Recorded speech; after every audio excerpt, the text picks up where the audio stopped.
الحمد لله رب العالمين والصلاة والسلام على سيد الأنبياء والمرسلين وعلى آله وصحبه أجمعين أما بعد أعوذ بالله من الشيطان الرجيم بسم الله الرحمن الرحيم ألف لام ميم ذلك الكتاب لا ريب فيه هدى للمتقين الذين يؤمنون بالغيب ويقيمون الصلاة ومما رزقناهم ينفقون والذين يؤمنون بما أنزل إليك وما أنزل من قبلك وبالآخرة هم يوقنون أولئك على هدى من ربهم وأولئك هم المفلحون صدق الله مولانا العظيم۔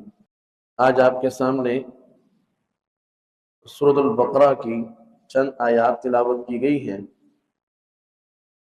جن کا معنی یہ ہے ذالک الکتاب لا ریب فیہ، کہ اس کتاب میں کچھ شک نہیں ہے، ھدی للمتقین، یہ ڈرنے والوں کو راہ بتاتی ہے، الذین یؤمنون بالغیب، جو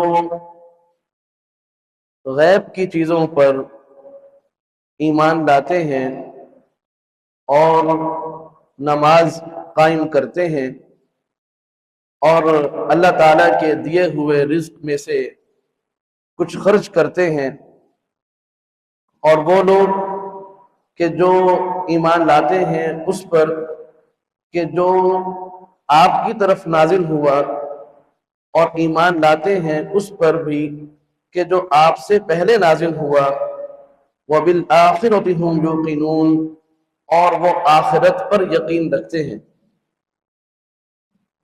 یہی لوگ ہیں کہ جو اس ہدایت پر ثابت ہیں کہ جو ان کے رب کی طرف سے ہے، اور یہی لوگ ہیں کہ جو مراد کو پہنچے۔ پہلی جو آیت ہے الف لام میم، اس کے بارے میں کل آپ کے سامنے گفتگو آئی تھی،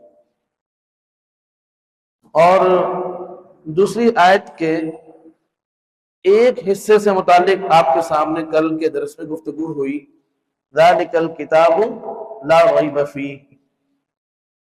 اس آیت کے آخری حصہ ھدی للمتقین پر آج کی مجلس میں گفتگو ہوگی۔ فرمایا کہ یہ قرآن کریم اللہ سے ڈرنے والوں کے لیے ہدایت ہے۔ پہلی بات تو یہ ہے کہ سورۃ الفاتحہ میں ہم نے یہ بات پڑھی تھی کہ اے اللہ ہمیں ہدایت عطا فرما دیجیے، اہدنا، اے اللہ ہمیں ہدایت عطا فرما دیجیے، صراط مستقیم پر ہمیں چلا دیجیے۔ اب اس کے جواب میں یہاں پر فرمایا ھدی للمتقین، کہ تم نے ہدایت مانگی تھی، ہم نے یہ ہدایت تمہیں عطا فرما دی، کہ یہ قرآن کریم ہدایت ہے۔ سمجھ رہے بات کو کہ وہاں ہدایت اللہ تعالیٰ نے ہم سے منگوائی تھی، اور یہاں اللہ تعالیٰ نے فرمایا کہ میں نے ہدایت دے بھی دی ہے۔ اور اگلی بات یہ ہے کہ اسی سورت کی ایک آیت کے اندر یہ بات فرمائی گئی، شہر رمضان الذی انزل فیہ القرآن ھدی للناس، کہ یہ جو قرآن کریم ہے یہ رمضان مبارک کے مہینے میں اترا ہے، اور یہ قرآن کریم تمام لوگوں کے لیے ہدایت ہے، کہ یہ ھدی للناس ہے، تمام لوگوں کے لیے ہدایت ہے۔ اور یہاں یہ فرمایا کہ یہ ھدی للمتقین ہے۔ اب دونوں باتوں کے اندر بظاہر تضاد معلوم ہوتا ہے کہ وہاں بات کچھ ہے، یہاں بات کچھ ہے، اور بات سمجھ میں یہی آتی ہے کہ قرآن کریم صرف متقی لوگوں کے لیے ہدایت نہیں ہونا چاہیے، بلکہ قرآن کریم تو اللہ تعالیٰ کی کتاب ہے، اس کو سب کے لیے ہدایت ہونی چاہیے۔ لہٰذا ھدی للناس کی جو بات ہے وہ زیادہ ہمیں صحیح معلوم ہوتی ہے، اور ھدی للمتقین والی جو بات ہے وہ پوری طرح سمجھ میں نہیں آ رہی۔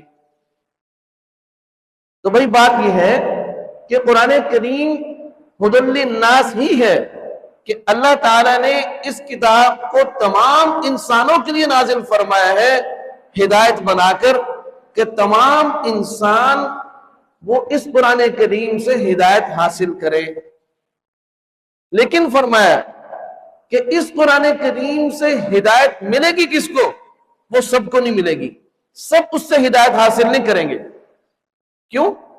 وجہ اس کی یہ ہے کہ اللہ تعالیٰ کی اطاعت کون کرے گا؟ کہ جس کے دل میں اللہ تعالیٰ کی محبت ہوگی۔ اللہ تعالیٰ کی اطاعت کون کرے گا؟ جس کے دل میں اللہ تعالیٰ کا خوف ہوگا۔ اگر کسی کا دل اللہ تعالیٰ کی محبت سے ہی خالی ہے، اگر کسی کا دل اللہ تعالیٰ کے خوف سے ہی خالی ہے، اللہ کی محبت سے ہی خالی ہے، وہ اللہ تعالیٰ کی اطاعت کیسے کرے گا؟ وہ اللہ تعالیٰ کے احکامات کیسے بجا لائے گا؟ وہ نہیں بجا لائے گا۔ اس کو کسی بات کا اندیشہ ہی نہیں، کسی بات کا ڈر ہی نہیں ہے۔ جس کے دل میں اس بات کا ڈر ہوگا کہ مجھ سے میرا رب پوچھے گا، مجھ سے میرا رب ناراض ہو جائے گا، مجھے قیامت میں سزا مل سکتی ہے، میری پکڑ ہو سکتی ہے، تو پھر وہ اس بات کی کوشش کرے گا کہ میں اللہ تعالیٰ کی ہدایات، اللہ تعالیٰ کی تعلیمات کے مطابق چلوں، تاکہ جو ہے میں اللہ تعالیٰ کی سزا سے بچ جاؤں، اللہ تعالیٰ کی ناراضگی سے بچ جاؤں، جہنم میں جانے سے بچ جاؤں اور جنت میں جانے والا بن جاؤں۔ تو ہدی للمتقین، جس کے دل میں تقوی ہوگا، جس کے دل میں اللہ کی محبت ہوگی، جس کے دل میں اللہ تعالیٰ کا خوف ہوگا، اللہ کی محبت ختم ہونے کا خوف ہوگا اور اللہ کی ناراضگی بڑھ جانے کا خوف ہوگا، جس کے دل کے اندر یہ صلاحیت ہوگی، وہی پھر تلاش کرے گا کہ مجھے ہدایت پر چلنا چاہیے، پھر وہ اس قرآن کریم کے مطابق اپنی زندگی اختیار کرے گا۔ اور جس کے دل میں ڈر ہی نہیں ہوگا، خوف ہی نہیں ہوگا، وہ آزادانہ زندگی گزارے گا۔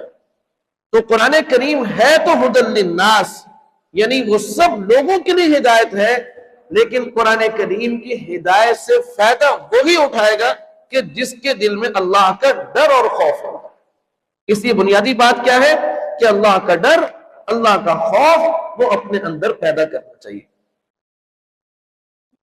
اور دوسری بات یہ ہدی للمتقین، کہ یہ قرآن کریم متقین کے لیے ہدایت ہے۔ مقصد اس کا یہ ہے کہ یہ قرآن کریم متقی بننے کا نصاب ہے۔ یہ قرآن کریم متقی بننے کا نصاب ہے۔ جیسے ہم کہتے ہیں کہ یہ جو کورس ہے، یہ جو نصاب ہے، یہ درس نظامی کا نصاب ہے، اور یہ مڈل کا نصاب ہے، یہ میٹرک کا نصاب ہے۔ اب یہ تو نہیں ہے کہ اگر کوئی شخص وہ نصاب حاصل کر لے، نہ اس کو پڑھے، نہ اس کو یاد کرے، نہ اس کو سمجھے، نہ اس سے کچھ حاصل کرے اور کہہ دی میں نے میٹرک کر لی ہے۔ کوئی آدمی درس نظامی کی ساری کتابیں اکٹھی کر لے اور کہہ دی میں عالم بن گیا ہوں۔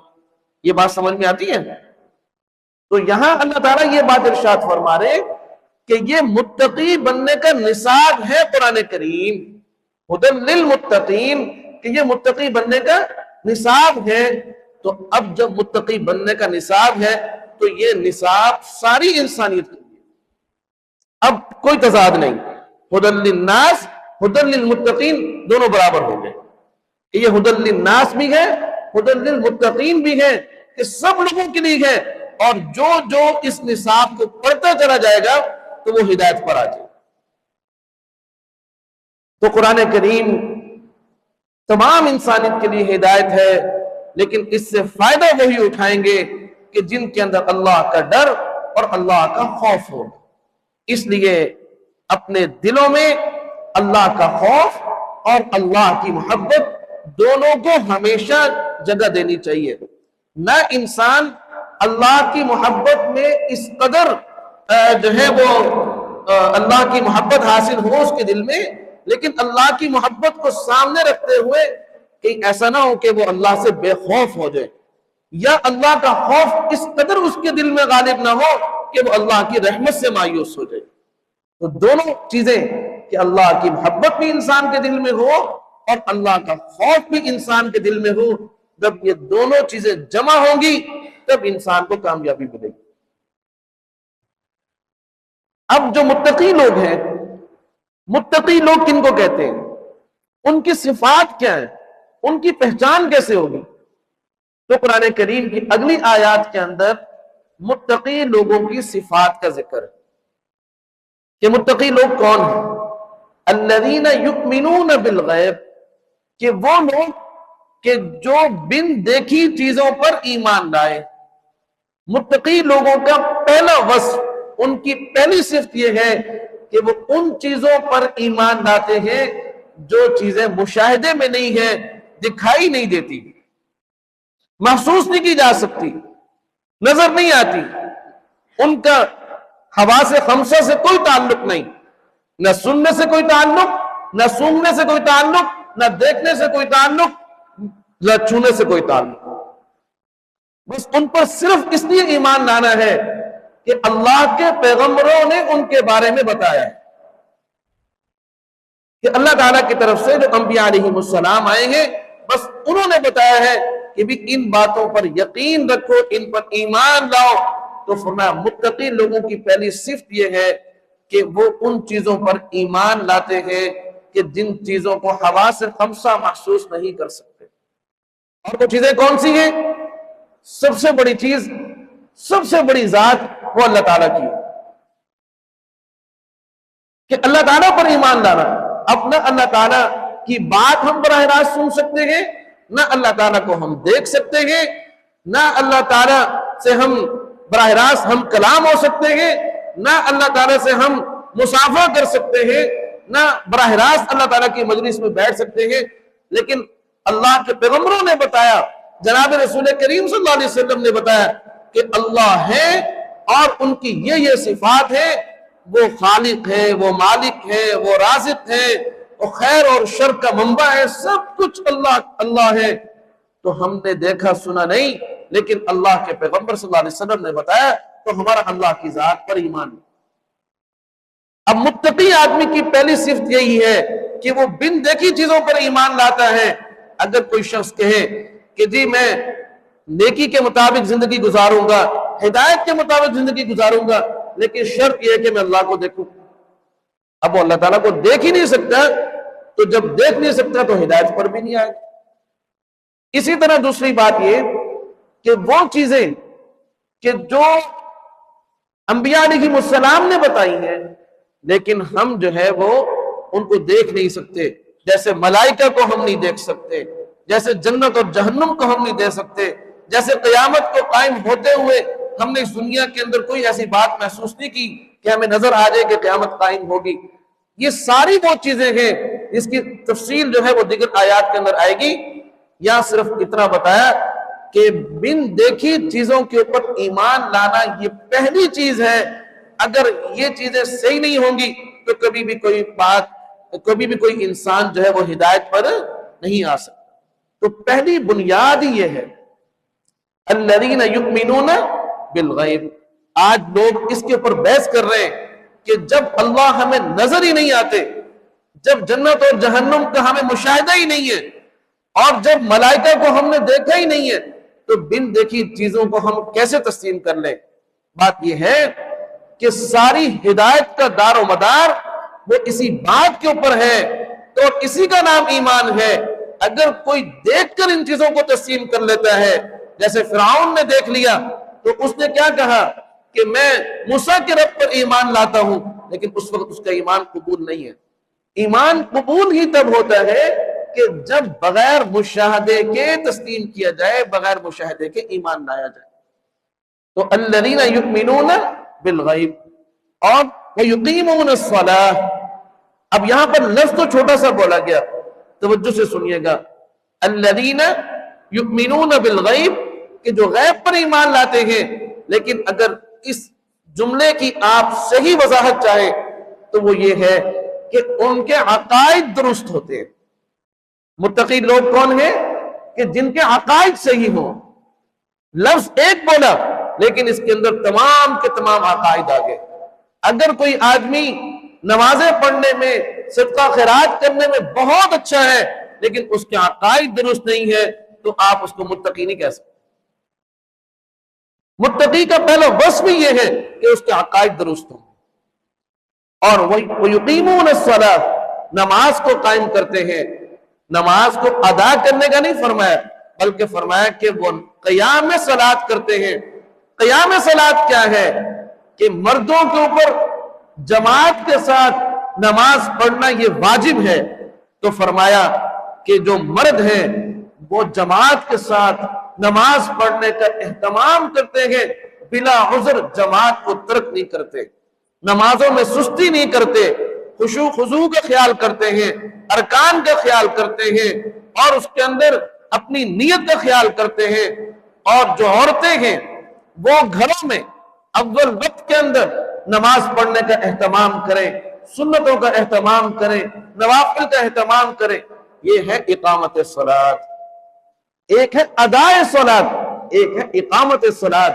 فرمایا متقی لوگوں کا وصف یہ ہے کہ وہ نمازوں کو قائم کرتے ہیں. یاد رکھ لیں کہ یہاں صرف ایک عبادت کا ذکر ہے، اقامت صلاۃ کا، لیکن نماز ان عبادات میں سے ہے جس کا تعلق انسانی بدن کے ساتھ ہے. تو اقامت صلاۃ کو ذکر کیا، اس کے ذیل کے اندر تمام وہ عبادات بھی شامل ہیں کہ جو انسانی بدن سے ادا ہوتی ہیں، وہ بھی شامل ہے. اس لیے کہ بدنی عبادات کا جو جزو اعظم ہے، بدنی عبادات کی ایک لمبی فہرست ہے، اس میں جو سب سے بڑی عبادت ہے بدنی عبادات میں سے وہ نماز ہے. نماز کا ذکر کیا تو ذیل کے اندر جتنی بدنی عبادات ہیں وہ ساری کی ساری آ گئی. تو یقیمون الصلاۃ. اور آگے فرمایا وَمِمَّا رَزَقْنَاهُمْ يُنْفِقُونَ کہ وہ ہمارے دیے ہوئے رزق میں سے کچھ خرچ کرتے ہیں. یہ بات نہیں فرمائی کہ تم اپنے مال میں سے اللہ کے راہ میں کچھ خرچ کرو، یہ نہیں فرمایا. فرمایا جو مال ہم نے تمہیں دیا ہے اس میں سے کچھ خرچ کرو. اب یہ بات بالکل آسان ہو گئی کہ جب دیا ہی اللہ نے ہے اور پھر ہمیں جو تھوڑا سا خرچ کرنے کا حکم ہے وہ بھی ہم نے اللہ ہی کو دینا ہے، اب خرچ کرنا نہایت آسان ہو گیا. جیسے میں آپ سے کہوں کہ بھائی یہ 100 روپے ہیں، اس میں سے 97.5 روپے آپ کے ہیں اور 2.5 روپے فلاں کے ہیں، آپ کے لیے کوئی مسئلہ ہے خرچ کرنا؟ کوئی مسئلہ نہیں. تو اللہ تعالیٰ بھی یہی فرما رہے وَمِمَّا رَزَقْنَاهُمْ يُنْفِقُونَ کہ اللہ تعالیٰ کے دیے ہوئے رزق میں سے کچھ خرچ کرتے ہیں. وہ کون ہے؟ وہ متقی لوگ ہیں. اس لیے کہ انسان جب اس دنیا میں آیا تھا نہ اس کے بدن پر کوئی لباس تھا، نہ اس کے پاؤں میں جوتا تھا، اور نہ اس کے سر پر کوئی چیز تھی. ننگ دھڑنگ جو ہے وہ اس دنیا میں آیا تھا، خالی ہاتھ خالی جسم. اللہ نے اس کے آنے سے پہلے تمام تر انتظامات فرما دیے. اب اگر کوئی یہ کہے کہ ہمیں جو کچھ ملا وہ ماں باپ کی وجہ سے ملا، تو ہم ان سے سوال کرتے ہیں کہ ماں باپ کو کہاں سے ملا؟ وہ کہے گا دادا دادی سے ملا. دادا دادی کو کہاں سے ملا؟ آخر انسان کی عقل شکست کھائے گی کہ اللہ نے دیا ہے، اور اللہ یہی تو فرما رہے کہ ہمارے دیے ہوئے میں سے کچھ خرچ کرو. اب یہ خرچ کرنا انسان کے لیے بالکل آسان ہے. اور اگلی بات یہ کہ جب اللہ کے دیے ہوئے میں سے ہم کچھ خرچ کریں گے، زکوٰۃ ادا کریں گے، صدقات اور خیرات کریں گے، ایسا نہیں ہے کہ اللہ تعالیٰ ہمارے مال کے محتاج ہے، اللہ کھانے کے محتاج ہے، اللہ لباس کے محتاج ہے. ایسا نہیں ہے. فرمایا تم کچھ خرچ کرو گے اس کا فائدہ تمہیں ہی ملے گا، کہ اللہ تعالیٰ تمہارے مال کی حفاظت فرمائیں گے. اس مال کو خرچ کرنے کی وجہ سے تمہارے مال میں برکت عطا فرمائیں گے. اس مال کو خرچ کرنے کی وجہ سے تمہارے گھر میں برکت عطا فرمائیں گے، تمہاری صحت میں برکت عطا فرمائیں گے، تمہاری اولاد کی زندگی میں برکت عطا فرمائیں گے. اللہ کے دیے ہوئے مال میں سے تھوڑا سا خرچ کرنا ہے، لیکن اس کا فائدہ بھی انسان کو خود کو ہوگا. تو وَمِمَّا رَزَقْنَاهُمْ يُنْفِقُونَ کہ اللہ کے دیے ہوئے مال میں سے وہ کیا کرتے ہیں؟ خرچ کرتے ہیں. وَالَّذِينَ يُؤْمِنُونَ بِمَا أُنزِلَ إِلَيْكَ اور فرمایا متقی لوگ وہ ہیں. کیا فرمایا کہ متقی لوگ وہ ہیں کہ جو آپ کی طرف نازل ہوا، یعنی جناب رسول کریم صلی اللہ علیہ وسلم کی طرف نازل ہوا، وہ قرآن کریم ہے، وہ اس پر ایمان لاتے ہیں. کہ جو قرآن کریم اللہ نے آپ کو عطا فرمایا ہے ہم اس پر ایمان لاتے ہیں۔ وما انزل من قبلک، اور جو جناب رسول کریم صلی اللہ علیہ وسلم سے پہلے انبیاء علیہ السلام پر کتابیں نازل ہوئی اس پر بھی ایمان لاتے ہیں۔ باقی جو آپ صلی اللہ علیہ وسلم سے پہلے انبیاء علیہ السلام پر کتابیں نازل ہوئی ان پر عمل کرنا ہے کہ نہیں؟ ہمیں عمل کرنے کی اجازت نہیں ہے، صرف ایمان لانا کہ یہ اللہ کی کتابیں تھیں اور جن پر نازل ہوئی وہ اللہ کے سچے رسول تھے، جو کتابیں نازل ہوئی وہ برحق ہیں، جو انبیاء ہیں وہ واقعی اللہ کے پیغمبر ہیں، بس اس طرح ایمان کافی ہے۔ باقی ان انبیاء علیہ السلام کی نبوتیں بھی منسوخ ہو گئی اور ان پر جو کتابیں نازل ہوئی وہ بھی اللہ نے منسوخ کر دی، اور جو چیز اللہ نے منسوخ کر دی ان پر ایمان تو لایا جائے گا لیکن ان پر عمل کرنے کی اجازت نہیں ہوگی۔ خود قرآن کریم کے اندر بہت ساری آیات ایسی ہیں کہ جن پر عمل کرنا جائز نہیں ہے۔ کیوں؟ اللہ تعالیٰ نے ان کی تلاوت کو باقی رکھا لیکن ان میں جو حکم دیا گیا تھا اللہ نے وہ حکم منسوخ کر دیا کہ یہ آیت ہے وہ آپ کے سامنے آئیں گی کہ یہ آیات ہے ان کی تلاوت تو باقی رہے گی لیکن یہ منسوخ ہو گئی ہے، ان پر عمل کرنے کی اجازت نہیں ہے۔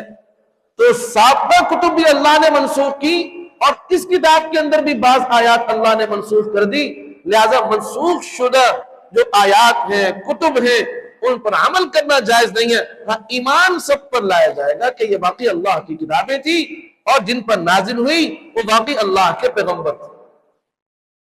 تو وما انزل من قبلک کہ وہ ایمان لاتے ہیں اس پر جو آپ سے پہلے نازل، جو آپ سے پہلے انبیاء پر کتابیں نازل ہوئی ہیں وہ اس پر ایمان لاتے ہیں۔ اب یہ آیت ختم نبوت کی بھی مستقل دلیل ہے کہ یہ تو فرمایا وما انزل من قبلک کہ جو آپ سے پہلے آیات نازل ہوئی ہیں، آپ سے پہلے انبیاء پر جو کتابیں نازل ہوئی ہیں اس پر ایمان لاتے ہیں۔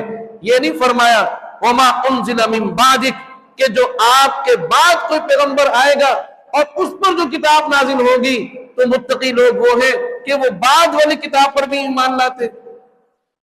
بعد کا لفظ ہی نہیں ہے، صرف قبل کا لفظ ہے اور آپ علیہ السلام کا ذکر ہے، جس سے یہ بات معلوم ہو گئی کہ آپ علیہ السلام اللہ کے آخری پیغمبر ہیں۔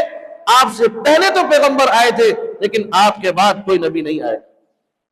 تو وما انزل من قبلک وبالآخرۃ ہم یوقنون اور وہ آخرت پر ایمان لاتے ہیں۔ حالانکہ میرے طالب علم ساتھیوں آپ سمجھتے ہیں الذین یؤمنون بالغیب کہ وہ غیب پر ایمان لاتے ہیں، اس میں آخرت بھی داخل ہے۔ اس میں آخرت شامل ہے کہ نہیں؟ آخرت ہمیں دکھائی نہیں دیتی لیکن اس پر ہمارا ایمان ہے، اور الذین یؤمنون بالغیب میں وہ شامل ہے، لیکن فرمایا وبالآخرۃ ہم یوقنون، دوبارہ اس کو ذکر فرمایا۔ کیوں بھائی؟ اس لیے کہ ان عقائد میں سے، توجہ سے سنیے، اس لیے کہ ان عقائد میں سے جن کا تعلق مشاہدے کے ساتھ نہیں ہے، جن کا تعلق غیب ہونے کے ساتھ ہے، یعنی وہ چیزیں دکھائی نہیں دیتے، عدم مشاہدہ کے ساتھ ہے، فرمایا ان میں ایک اہم ترین جو عقیدہ ہے، انقلابی جو عقیدہ ہے، جو انسانی زندگی میں انقلاب برپا کر دیتا ہے، وہ آخرت کا عقیدہ ہے۔ اس لیے آخرت کے عقیدے کو دوبارہ مستقل یہاں پر ذکر فرمایا وبالآخرۃ ہم یوقنون کہ وہ آخرت پر ایمان لاتے۔ کیوں؟ جب انسان کے سامنے آخرت ہوگی تبھی تو وہ نماز پڑھے گا نا۔ اگر سب کو یہ کہہ دیا جائے کہ آخرت نام کی کوئی چیز نہیں ہے، کوئی قیامت قائم نہیں ہوگی، کوئی حساب کتاب نہیں ہوگا، نماز کی پوچھ نہیں ہوگی، تو کوئی آدمی نماز پڑھے گا؟ کوئی بھی نہیں پڑھے گا۔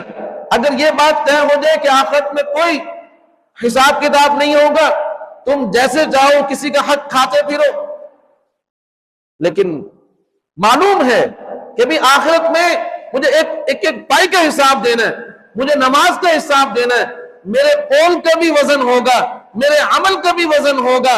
اگر میں اپنے مال کی زکوٰۃ ادا کروں گا تو مجھے اجر ملے گا، مال کی زکات ادا نہیں کروں گا تو قیامت میں میری پکڑ ہوگی۔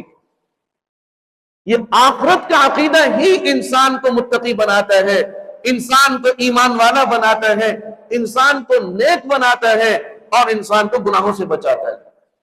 اس لیے انقلابی عقیدہ جو ہے وہ فکر آخرت ہے۔ ہمارے حضرت مولانا عبید اللہ سندھی رحمت اللہ علیہ روس تشریف لے گئے۔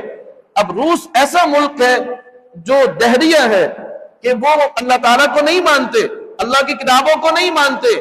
تو حضرت وہاں پارلیمنٹ کے اندر تھے، پارلیمنٹ کے اندر زور کی نماز کا وقت ہو گیا، حضرت کا وضو تھا، حضرت نے اپنے کندھے سے چادر اتاری اور وہیں پارلیمنٹ کے اندر چادر بچھائی اور نماز پڑھنی شروع کر دی۔ تو اس وقت کا جو صدر تھا وہ کہنے لگا آپ نے یہ کیا کیا ہے؟ ان کو نہیں پتا تھا کہ یہ نماز ہے۔ وہ کہنے لگے کہ میں نے یہ نماز پڑھی ہے۔ انہوں نے کہا یہ نماز کیا چیز ہے؟ انہوں نے فرمایا یہ ہمارے دین کا حکم ہے۔ تو فرمایا کہ آپ نے اس حکم پر عمل کیا ہے، اگر نہ کرتے تو آپ کو کون دیکھ رہا تھا؟ کسی نے آپ کو کچھ کہنا تھا؟ نہ کوئی آپ کے اوپر نگران مقرر ہے، نہ آپ کو کوئی پوچھ گچھ کرنے والا ہے۔ آپ نے کس کے خوف سے نماز پڑھی ہے؟ انہوں نے فرمایا کہ میں نے اپنے رب کے خوف سے نماز پڑھی ہے، کہ میرا اللہ دیکھ رہا ہے، اور اگر میں نہیں پڑھوں گا تو مجھے یقین ہے، میرے ایمان ہے کہ اس زندگی کے بعد ایک اور زندگی شروع ہونے والی ہے، اس کا آغاز قیامت سے ہوگا اور وہاں اعمال کا حساب کتاب ہوگا اور سب سے پہلے نماز کے بارے میں پوچھو گی۔ اگر کسی کی نمازیں درست ہوں گی اس کا پورا دین درست ہوگا، کسی کی نمازیں خراب ہوں گی اس کا پورا دین کا حساب جو ہے وہ خراب آئے گا۔ تو میں نے اللہ کے خوف سے نماز پڑھی ہے۔ اور پھر فرمانے لگے کہ بات یہ ہے آپ تو نماز کی بات کر رہے ہیں، میں اس وقت وضو سے ہوں۔ انہوں نے کہا وضو کیا ہوتا ہے؟ انہوں نے کہا کہ بس آپ کو سمجھ میں نہیں آئے گی، اب کسی کو نہیں معلوم ہو پاتا کہ میرا وضو ہے کہ نہیں۔ آپ میرا وضو دیکھ سکتے ہیں؟ میں آپ کا وضو دیکھ سکتا ہوں؟ نہیں دیکھ سکتے، لیکن اللہ کا خوف ہے، اس لیے ہر آدمی جو نماز ادا کر رہا ہوتا ہے یا قرآن کریم کو چھو رہا ہوتا ہے یا مسجد یا جو ہے وہ احکامات کے جن میں وضو شرط ہے وہ ادا کر رہا ہوتا ہے تو وہ اللہ کے خوف سے اپنے وضو کو درست رکھتا ہے۔ آپ نے دیکھا رمضان مبارک میں سخت گرمی کے روزے بھی آپ نے گزارے ہیں کہ جب ہم وضو کرتے ہوئے کلی جو ہے وہ اتنی احتیاط سے کرتے ہیں کہ ایک قطرہ پانی کا ہمارے حلق میں نہ اتر جائے۔ وہ کون سی چیز ہے کہ جس کا خوف ہمیں ہوتا ہے کہ یہ پانی ہمارے حلق سے نہ اترے؟ وہ اللہ کا خوف ہے، وہی آخرت میں جواب دہ ہونے کا خوف۔ تو یہ بنیادی عقیدہ ہے، انقلابی عقیدہ ہے۔ وَبِالْآخِرَةِ هُمْ يُوقِنُونَ کہ آخرت پر ایمان لایا جائے۔ اور آج ہم پڑھتے پڑھاتے تو بہت ہیں کہ ہمارا آخرت پر ایمان ہے، ہمارا آخرت پر ایمان ہے، لیکن جب ہم اپنی عملی زندگی کا جائزہ لیں کہ لوگوں کے سامنے ہم گناہ کرنے سے تو ڈرتے ہیں، اچھی بات ہے، لوگوں سے بھی حیا کرنی چاہیے، لیکن ہم تنہائی کے گناہوں سے نہیں بچتے، اس لیے کہ ہمیں آخرت کا خوف نہیں ہے، اس لیے کہ ہمیں اللہ کا خوف نہیں ہے۔ جس شخص کو اللہ کا خوف ہوتا ہے، جس کو آخرت کا خوف ہے، وہ اس بات کی پرواہ نہیں کرتا کہ میں لوگوں کے سامنے ہوں یا میں تنہائی میں ہوں، اس کے سامنے آخرت ہے، اس کے لیے گناہ کرنا انتہائی مشکل ہو جاتا ہے۔ آج گناہ کرنا کیوں آسان ہو گیا؟ اس لیے آسان ہو گیا کہ آخرت پر گفتگو تو ہمیں بہت اچھی آتی ہے اور سرسری ایمان بھی ہے، لیکن جو ایمان ہماری کردار میں ہمارے عمل میں نظر آنا چاہیے وہ چیز نہیں۔ تو وَبِالْآخِرَةِ هُمْ يُوقِنُونَ اللہ کی ذات پر ایمان، جنت پر ایمان، جہنم پر ایمان، ملائکہ پر، کتابوں پر، رسولوں پر، آخرت پر، یہ سارے ایمانیات ہوں گے۔ اور بدنی عبادات بھی انسان کرے گا، مالی عبادات بھی انسان ادا کرے گا، تو یہ سارے کے سارے لوگ کون ہیں؟ یہ متقی لوگ ہیں۔ اس صفات کے ساتھ جو لوگ زندگی گزار رہے ہیں تو اللہ کی نگاہ میں وہ لوگ کون ہیں؟ متقی۔ اولئک علی ھدی من ربہم۔ اہدنا الصراط المستقیم میں کیا فرمایا تھا کہ ہمیں ہدایت دے دیجئے۔ ہدی للمتقین میں کیا فرمایا کہ یہ قرآن کریم ہدایت متقین کے لیے، اور یہاں یہ فرما دیا کہ ان صفات کے ساتھ جو لوگ اپنے آپ کو متصف کریں گے یہ لوگ اپنے رب کی طرف سے ہدایت پر ہیں۔ میرے دوستو، میرے طالب علم ساتھیوں، اور میں نے بھی لیا اور آپ نے بھی لیا، میں نے سنا دیا، آپ نے سن لیا، لیکن بات یہ ہے کہ ہمیں اپنا جائزہ لینا ہے کہ کیا جو قرآن کریم نے صفات بتائی ہیں کیا وہ صفات میرے اندر ہیں؟ کیا میں متقی کے جو اوصاف ہیں اس پر میں پورا اتر رہا ہوں؟ اگر تو میں اس پر پورا اتر رہا ہوں تو اللہ کا شکر ادا کیجئے، اس سے بڑی نعمت کوئی نہیں ہے، اور اللہ تعالیٰ سے استقامت مانگیے کہ اللہ آپ مجھے اس پر استقامت عطا فرما دیجئے۔ لیکن اگر یہ وصف نہیں ہے، یہ صفات نہیں ہے، تو پھر بہت زیادہ فکر کیجئے، اللہ کے آگے رونا دھونا کیجئے، اس لیے کہ اصل مقصد یہی ہے کہ ہم اللہ کے برگزیدہ اور نیک لوگوں میں سے ہو جائیں اور ہم متقی لوگوں میں سے ہو جائیں۔ ہمارے اللہ تعالیٰ کے ساتھ تعلقات اچھے ہونے چاہیے، اللہ سے ہماری ناراضگی، اللہ کی ہم سے ناراضگی نہیں ہونی چاہیے۔ یہ ہے وہ بنیادی چیز جو ہم سب کو حاصل کرنی۔